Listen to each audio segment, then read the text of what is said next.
Hello everyone. In today's session we will start with the second chapter of module 4. Chapter name is physical layer procedures.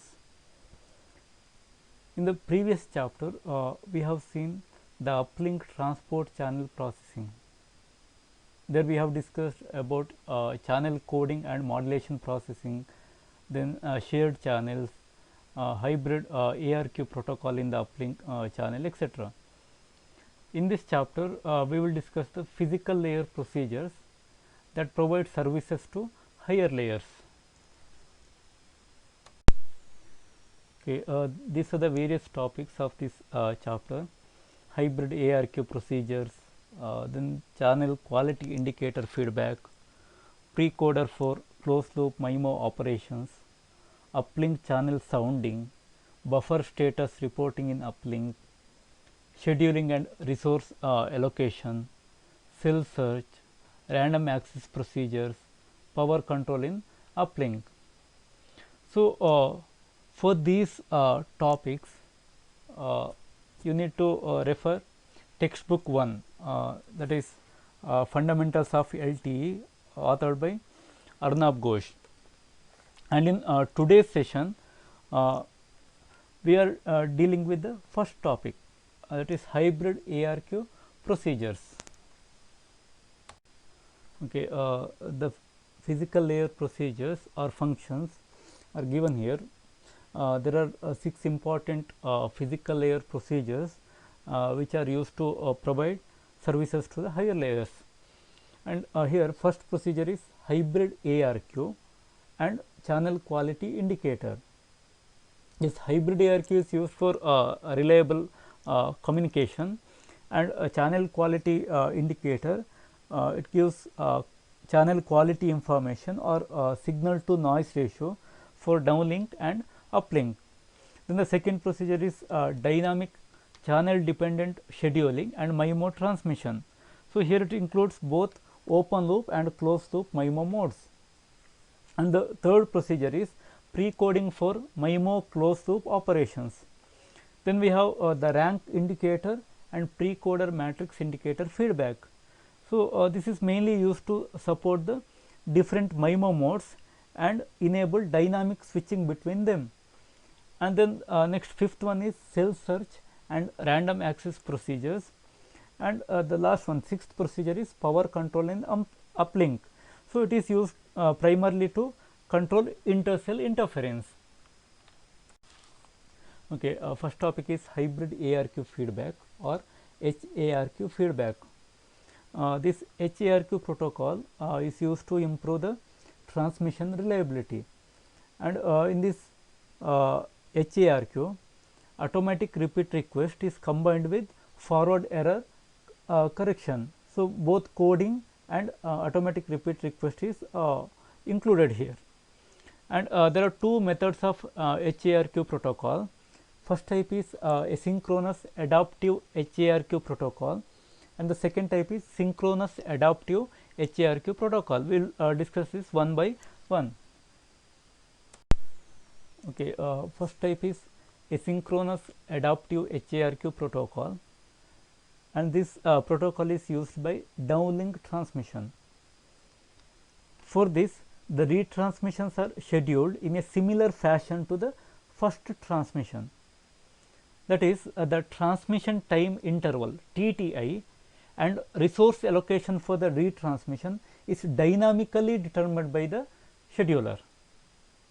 And asynchronous HARQ increases the flexibility because retransmissions does not have to be scheduled during every subframe. Okay, next second type is synchronous adaptive HARQ protocol, and this protocol is used in the uplink.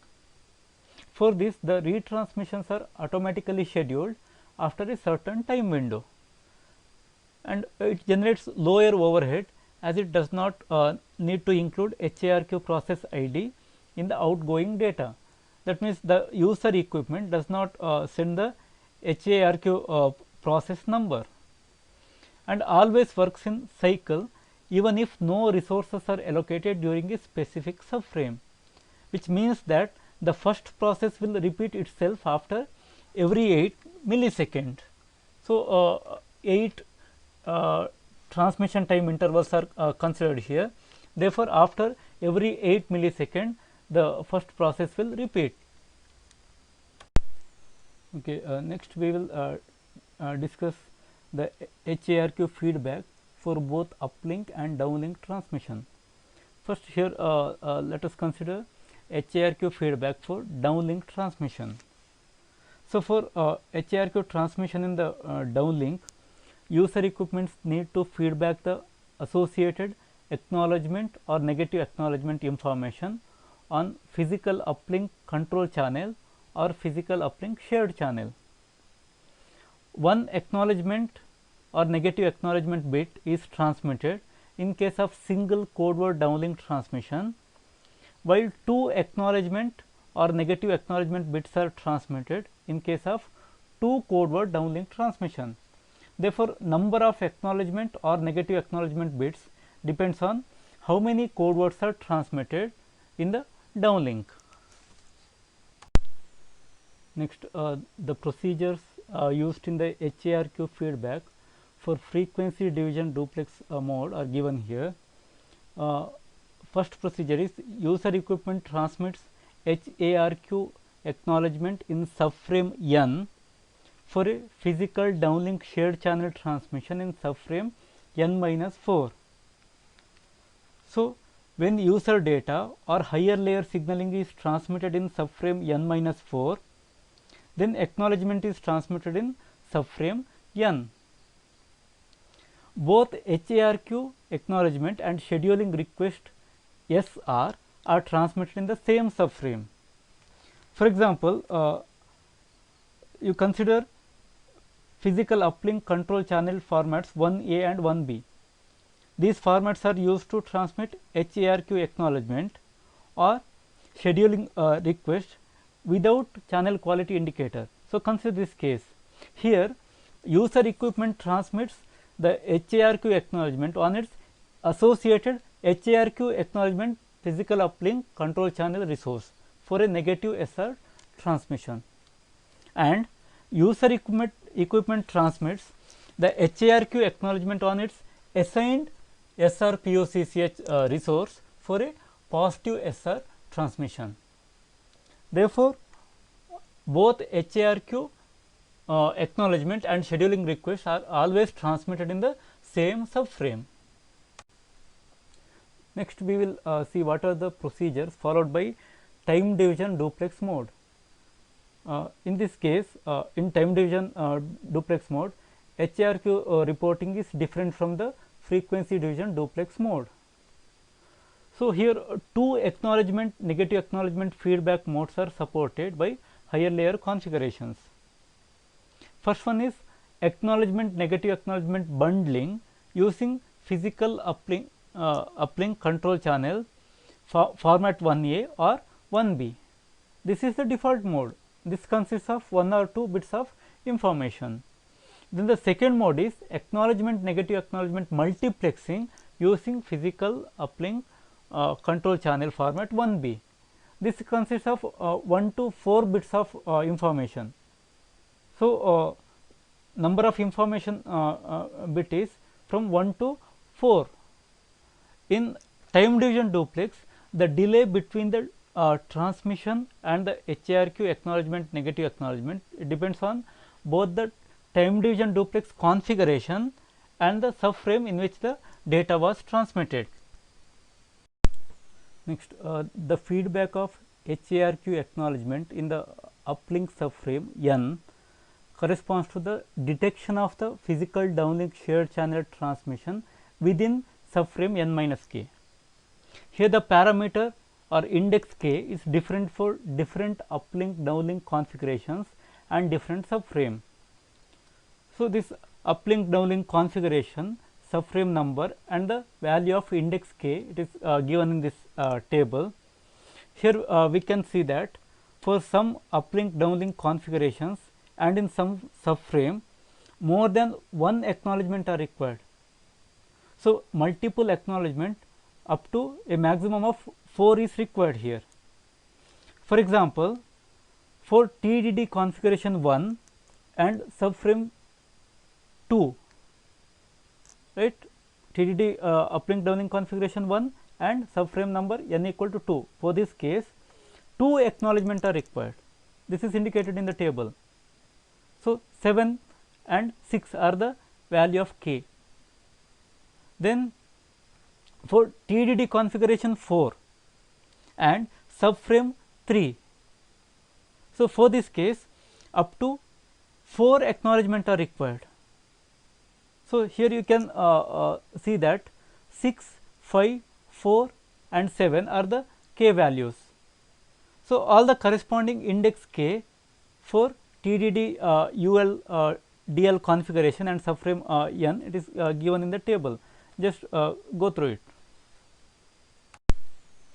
Next is HARQ indicator for uplink transmission. So, in this uplink transmission, spatial multiplexing of transmit blocks is not supported. Therefore, only a single bit HARQ indicator needs to be sent to each scheduled user equipment, which is carried on the physical HARQ indicator channel. For the frequency division duplex mode, an acknowledgement, negative acknowledgement received on the physical hybrid ARQ indicator channel assigned to a user equipment in subframe n is associated with the physical uplink shared channel transmission in the subframe n minus 4. And for the time division duplex mode, multiple acknowledgements can be transmitted on PHICH. So, here since PHICH is used, there is no problem in transmitting multiple acknowledgement. Therefore, in the TDD mode, multiple acknowledgement can be transmitted on the physical HARQ indicator channel. Okay, next, for uplink downlink configurations 1 to 6, an acknowledgement, negative acknowledgement received on the PHICH in subframe n is associated with the physical uplink shared channel transmission in the subframe n minus k. To understand this point, we will consider examples.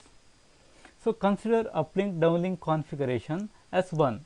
So, TDD uplink downlink configuration is 1.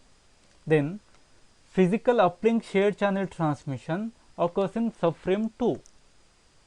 Now, acknowledgement, negative acknowledgement received on the PHICH in subframe n is associated with the physical uplink shared channel transmission in the subframe n minus 4, because for this configuration k equal to 4. And then consider one more example. Uplink downlink configuration is 6 and physical uplink shared channel transmission occurs in subframe 1. So, n equal to 1. So, for this combination, the acknowledgement, negative acknowledgement received in the PHICH in subframe n is associated with the physical uplink shared channel transmission in the subframe n minus 4. So, this is how we can find the value of k from the given table.